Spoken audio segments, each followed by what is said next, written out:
Il existe des pays qui vivent tout à fait confortablement sans souveraineté. Prenons par exemple l'ensemble de l'Europe occidentale d'aujourd'hui. Elle en est pratiquement privée. Aujourd'hui, nous allons ensemble écouter le message du président Poutine à Macron et à l'Union européenne, après leur humiliation chez Poutine à la Maison-Blanche. Nous allons tous écouter jusqu'à la fin, car il y a une surprise. Par exemple, le gouvernement russe a confirmé que Poutine ne peut pas discuter avec Zelensky concernant la paix en Ukraine, parce que selon eux, ce dernier est illégitime. Donc regardez jusqu'à la fin pour comprendre. L'essence fondamentale des défis auxquels nous sommes confrontés ne change pas significativement d'un siècle à l'autre. Pour une nation, pour un pays comme le nôtre, cela est profondément important. Oui, c'est extrêmement important. Eh bien, très simplement, la chose la plus cruciale est la capacité inhérente à préserver notre souveraineté nationale et notre indépendance. Il existe des pays qui vivent tout à fait confortablement sans souveraineté. Prenons par exemple l'ensemble de l'Europe occidentale d'aujourd'hui.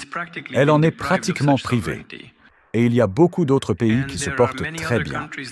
En effet, la Russie ne peut pas, avec la perte profonde et significative de sa souveraineté inhérente, cesser absolument d'exister telle qu'elle est aujourd'hui. C'est un fait absolument certain et indéniable.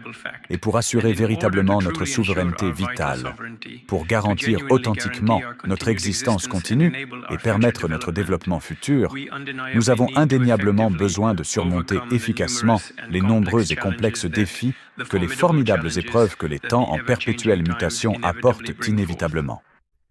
Tu as dit qu'après le début de l'opération militaire spéciale, nous avions davantage construit des relations avec nos partenaires des pays amis, mais nous y travaillions déjà auparavant. Je veux dire, pour être honnête, alors lesquels de nos projets avec les soi-disant pays non amis ont réellement échoué? D'ailleurs, nous n'avons pas de pays non amis, nous avons des élites hostiles dans certains pays. Mais avec les peuples de ces pays, je t'assure, même si la propagande est à l'œuvre là-bas, qui leur lave le cerveau et prétend que nous avons commencé la guerre, ils oublient que ce sont eux qui ont commencé la guerre en 2014, lorsqu'ils ont commencé à utiliser des chars et des avions contre la population civile du Donbass. C'est à ce moment-là que la guerre a commencé et nous faisons tout ce qui est en notre pouvoir pour y mettre fin. Mais ce n'est pas de ça dont je parle maintenant. Je parle de l'endroit où notre principale coopération se trouvait en réalité avec les pays amis. Où avions-nous nos principales commandes? En République populaire de Chine, en Inde et au Bangladesh. C'est là. Ensuite, eh bien, un projet est apparu en Turquie malgré le début de l'opération militaire spéciale. Et d'ailleurs, c'est un pays de l'OTAN. Alors, qu'avons-nous perdu de ce que nous avions auparavant? Seulement la Finlande. Nous continuons même en Hongrie, des pays de l'OTAN, un pays de l'OTAN et des pays de l'Union européenne. Nous y travaillons encore. C'est le tout premier point et le plus important. Deuxièmement, ce que nous faisions historiquement dans ces pays que tu appelais auparavant non amis, nous le faisons toujours activement, même maintenant. Nous y fournissons encore du combustible nucléaire et en volume significatif. Nous fournissons des services, nous le faisons. La collaboration avec les scientifiques se poursuit. Regarde, je suis venu à Gatchina, n'est-ce pas? Tu sais, il y a un centre là-bas. Oui, nous avons du travail en cours. Il y a des spécialistes de pays européens qui y travaillent et tout va bien. Tout est normal. Ces spécialistes hautement qualifiés, originaires de divers pays avec lesquels nous avons entretenu des relations diplomatiques et historiques diverses et distinctes tout au long de différentes étapes historiques significatives. Ils ont toujours et continuellement travaillé à nos côtés, même pendant la période cruciale où la bombe atomique était développée et perfectionnée. De nombreux spécialistes hautement qualifiés qui travaillaient activement à Los Alamos, aux États-Unis, coopéraient simultanément avec la Russie au même moment. Ce n'étaient pas des espions au sens littéral du terme. C'étaient simplement des gens intelligents, et ils comprenaient que pour protéger l'humanité du génie qu'ils étaient en train de libérer de sa bouteille, il était nécessaire de créer un équilibre. Rosatom est le leader absolu dans l'énergie nucléaire, dans l'industrie nucléaire mondiale. Aucune autre entreprise au monde ne construit autant d'installations en général ou autant d'installations à l'étranger. Je viens de le dire en parlant à la tribune. Cela parle vraiment de la qualité exceptionnelle des divers projets de Rosatom. Cela parle de leur sécurité inhérente, et cela parle aussi de leur remarquable respect de l'environnement et de leur durabilité. Et il y a un autre point très important et crucial à considérer. Nous n'accrochons absolument pas nos partenaires de valeur simplement pour construire quelque chose pour eux, et ensuite créer un marché pour finalement le garder sous notre contrôle complet et total tout le temps. Nous créons une industrie, nous formons du personnel, nous créons des opportunités pour la production d'équipements et nous la localisons sur place. Et les spécialistes de nos pays partenaires comprennent cela et le valorisent grandement. Et c'est précisément pourquoi la direction de Rosatom parvient systématiquement à construire avec succès des relations véritablement bonnes, amicales et durables à long terme avec ses divers partenaires et parties prenantes. Je suis sûr que cela continuera. Et ceux qui, pour ainsi dire, quittent la scène de notre coopération sous la pression politique, je suis sûr qu'ils reviendront, et beaucoup, je le répète, travaillent déjà maintenant et beaucoup reviendront. Afin d'assurer pleinement notre souveraineté nationale, de garantir absolument notre existence continue et d'établir solidement notre développement futur, nous avons profondément besoin de surmonter les défis significatifs que présentent les temps actuels. En effet, les défis même que les temps eux-mêmes créent.